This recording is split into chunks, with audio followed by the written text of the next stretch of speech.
Hello, I'm your host, Jade, or as my guest likes to call me, Big Jade.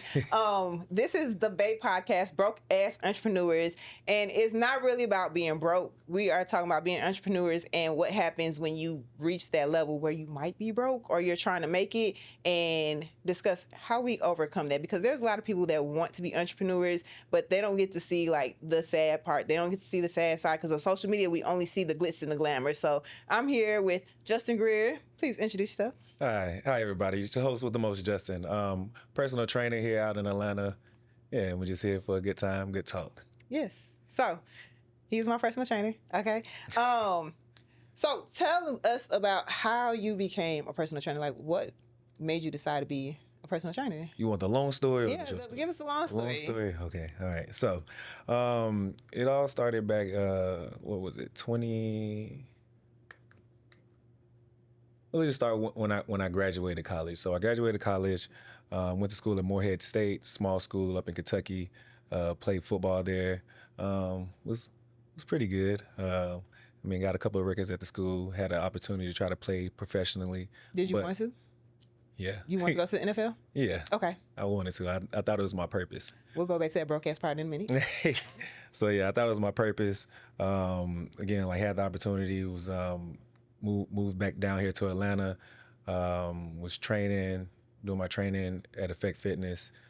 Also too, just working at this place called Hilty, which is right around the corner, like I was telling you. Mm-hmm. And just during that time when I was just doing it and just doing trials and stuff, it just didn't happen. But while I was doing that, I had friends, family, a lot of people that just always just said, "Hey, why don't you just try training?"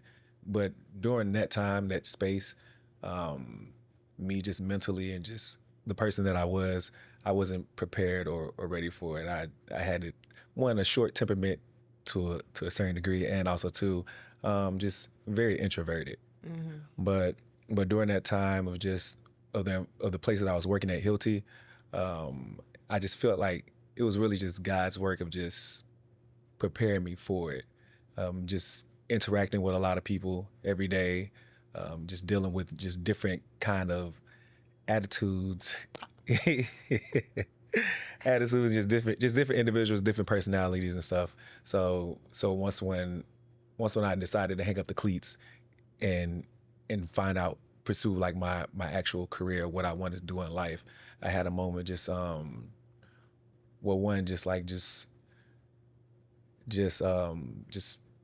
interviewing for different jobs and stuff like that, wasn't getting anything. And then after that, I had a moment where I just sat and I just spoke to God, and I was like, "Hey, I've been trying. I gave up on football. I've been trying to just figure out my career path. Whatever you have for me, and whatever it is, let it be your will and let it be done."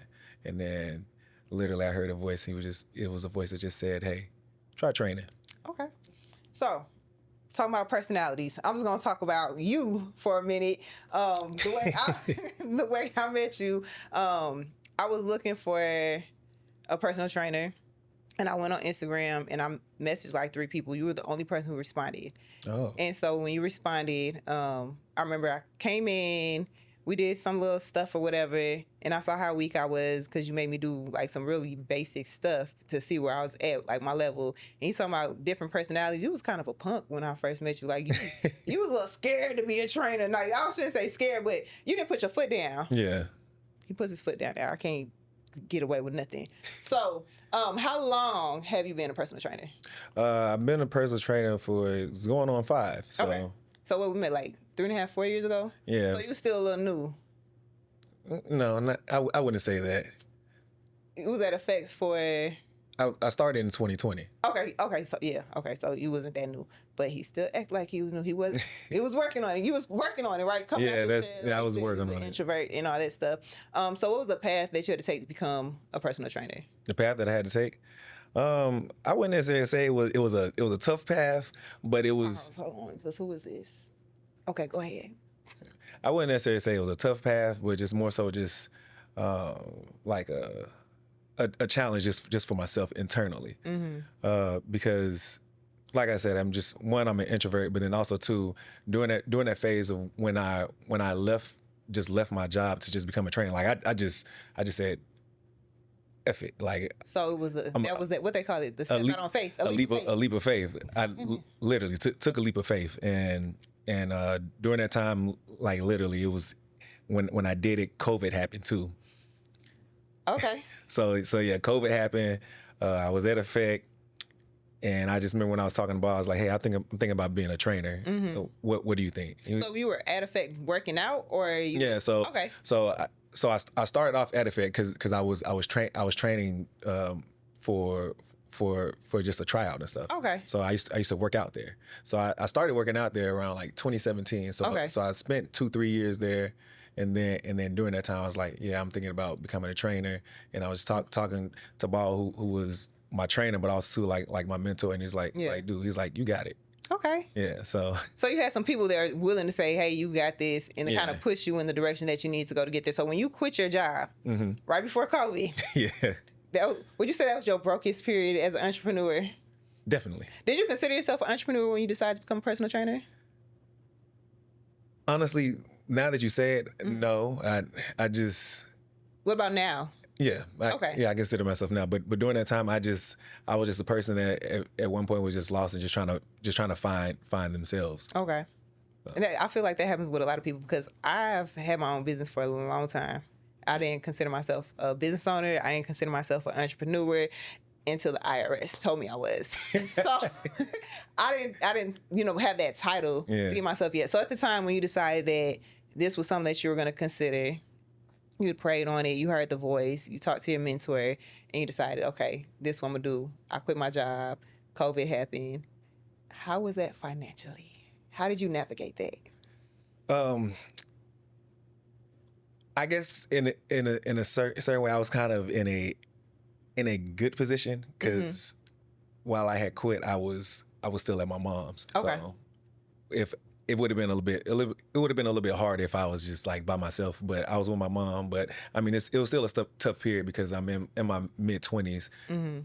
I already had thought in my head that one, I would have been in the NFL, or if not in the NFL, the degree that I got my degree in from college, I'd be somewhat doing that, making money. I thought I would have had a fucking a 3-4 bedroom house by now and just living it up. But no, here I am. Yeah, just starting from zero. Like I said, 23, 24, starting from zero at your mom's house. Yeah. And just trying to make it. So I mean, that's probably what the toughest part was, and just going back over and being humbled again. Mm-hmm. One thing that even to like myself, I had realized just a couple of months ago is just being an athlete. Like you're always just I guess like in a sense kind of just catered to, like everything is kind of just given to you. Mm-hmm. Like you wake up, you have your schedule, you have whatever it is that you need. Yeah. And it's almost like kind of like stardom. And then also too, just me being during that time, I was a star player. So going from that and then now just going back to working and hustling to get something. It was a humbling experience. Okay. And it's still humbling. So yeah, because you have a lot of times, like we have our lives planned out. We know what we're gonna do. And with athletes, I know a little something about athletes, so I know how everything's kind of given to y'all on a platter or whatever. And so then you have these expectations, and when that doesn't happen, and you got to figure it out. Yeah, it makes it difficult, makes it a little bit challenging. So when you first started training, what did you do? Like, what was the process of saying, hey, I think I want to do this, I think I want to be a trainer, to actually becoming a trainer? It was a lot of, like for me, it was a lot of doubts, like just in my head. Like at the end of the day, my friends, family, like I said before, they all say, just try, just do it. Like I think you'll do good. But it's just me internally, just like, can I do it? How will I be with people? Am I a people's person? The workouts that I give the people, like will it help them get their results, get their goals? It is. but for real, it's just like you have those thoughts in your head. Well, I had those thoughts in my head, just like, will I be able to be not necessarily a great trainer, but just a good person to the people that I'm training. I'm gonna say this.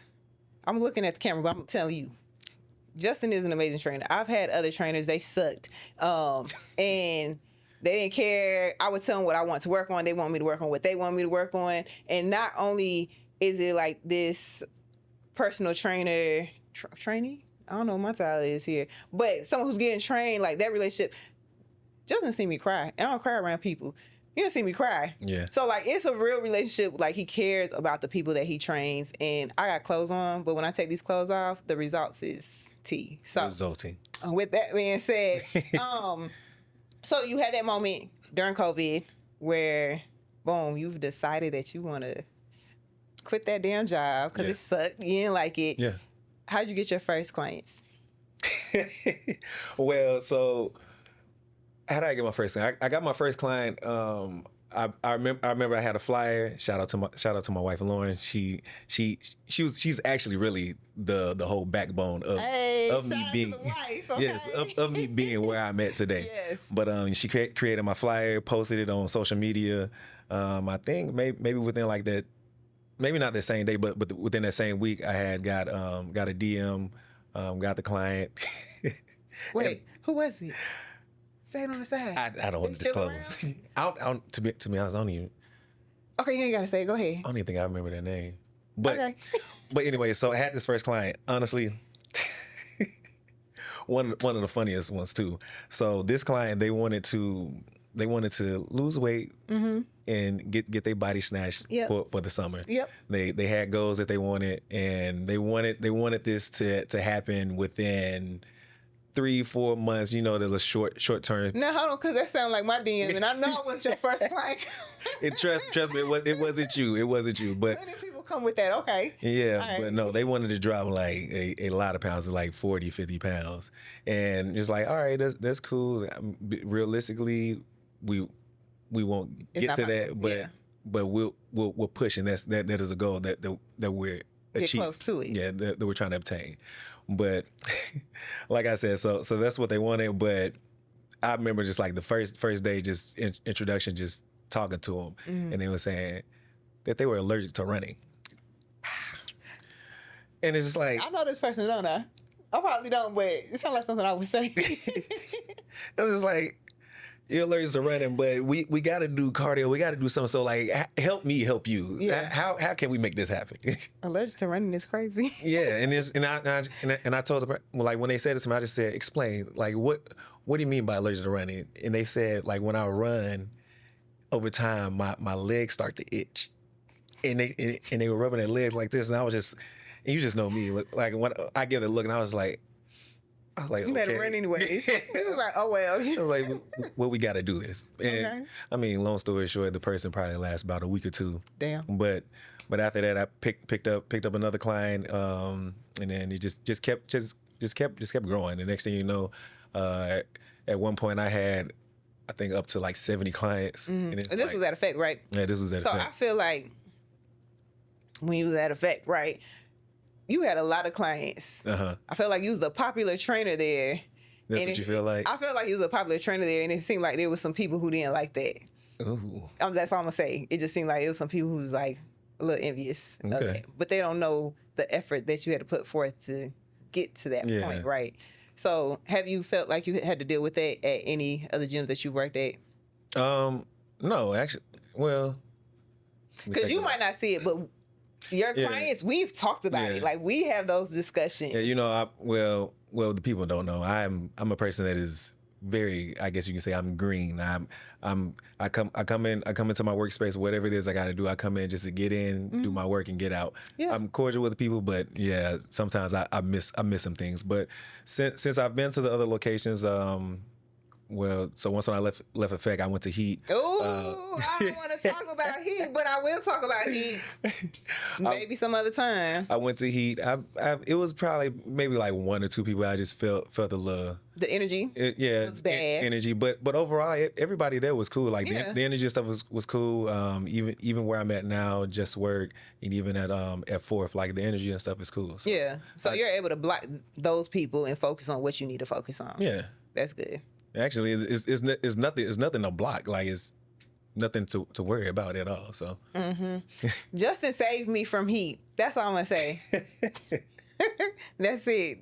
Just gonna say that. So going back to broke ass entrepreneurs. Like I said, to kind of showcase and show people that they can see you online right now, and it probably looks amazing. They'll see your life and think everything's going great. You just got back from Jamaica and all that stuff. Got my tan going. Right. You know? So, people will see that. But what's the one thing that you would say if somebody wants to like pursue personal training? What's the thing that they need to kind of look out for? What tip or advice would you give them if this was the path that they wanted to take? Oh yeah, if this is the path that you want to take, just know like it's not easy. You see people on social posting workout content and stuff like that. It looks fun, it looks extravagant, all this stuff. But at the end of the day, it's a lot of work put into it. Like I always say, even me as a trainer, like I'm a trainer, I'm a therapist, I'm a DJ. like you have multiple jobs. You have to be multifaceted in training. Yeah. But you have that on the training side. You have also too just again, like when it comes to just making the content, like it's just constantly just creating and posting content, because that's what is the new norm, like the new thing that you have to do. Right. Just being whether you're an entrepreneur in training or just whatever it is that you're doing, like you have to be consistent, just constantly posting. And me, I'm not one of those people. Yeah, you're here to train, but now you gotta be out there. Yeah, and even so, like you've even helped me create a guideline to be like, you need to post this. Just like it sounds good. Right. When it comes to, and it's time to do it, like, and also too, I'm a person that I just feel like if it's not like a certain way or a certain angle or presented a certain way, it's like, you don't want to post it. I don't want to post it. I don't want to post it at all. But it's just like, regardless of that, like you have to do that stuff. So you have to always be on your shit, just as far as like for me, my thought, you have to look the part as a trainer in order to train people. Ooh, talk about it. You have to look the part in order to train people. You have to also too be knowledgeable. Like, don't just sit here and just have people do exercises that you never done before, or you don't know. You yourself don't know what it's targeting, and to be able to show them and say, hey, you're targeting this muscle, and if this person feels it in another area, why is that, and what can you do to correct that? Yeah. So you have that, and again, like I said, just posting, and yeah, like it's not easy. You have to grind. You have to hustle. But it is. I will say it is always rewarding. That's good. I'm happy to hear that, because I will say this, like, as I said, I've trained with other trainers. You're probably the first person who I train with who makes sure my form is correct, make sure I'm doing things correctly, and then the challenge. Like, once every time I feel like I've conquered something, here you come with the now lean forward just a little bit. Just a little. Yeah, because that's going to hit this part. I'm like, I don't want it to hit that part. Like, today, I couldn't walk up the stairs. We did glutes on, what was that, Tuesday? Monday or Tuesday? It's Tuesday. I still can't walk up the stairs. Oh, my. I could barely sit in this chair like a regular person. But, yeah, you definitely aren't just a trainer. You definitely go exceed what you're supposed to do. So, when was your aha moment? When was your, ooh, I made it? The ooh, I made it moment? Or do you feel like you're still waiting? I feel like a ooh, I made it moment once when I reached my goal when I first started training, because the first year went by, I think I had like 25 clients, and I said, ooh, going into the next year, I want to double that. And when I went to the next year, I hit that goal. Yeah. And just seeing the clientele that I had, and then after that, that's when I started like dropping my LBE brand, and just seeing people wearing my stuff, and people just like coming to the boot camp classes, people want to train with me. Yep. I was like, ooh, yeah. The chosen one. Yeah, I did LBE? Lead by Example Fitness. Where can we find that? You can find it on lbefitness.com. Oh, okay. And also too on my social media, Justin17 Greer. Is it Justin 17? Yeah, I think it's Justin 17 Greer, or Justin Greer 17. If it's not, it's one of them. Yeah, you'll see it. We'll have it tagged too. Yeah. but yeah, so it was just like during that time, I was like, yeah, ooh, yeah, I made it. But again, it's just things happen, and like you get to a point to a place where you start feeling comfortable, and then it's like, what's the next thing?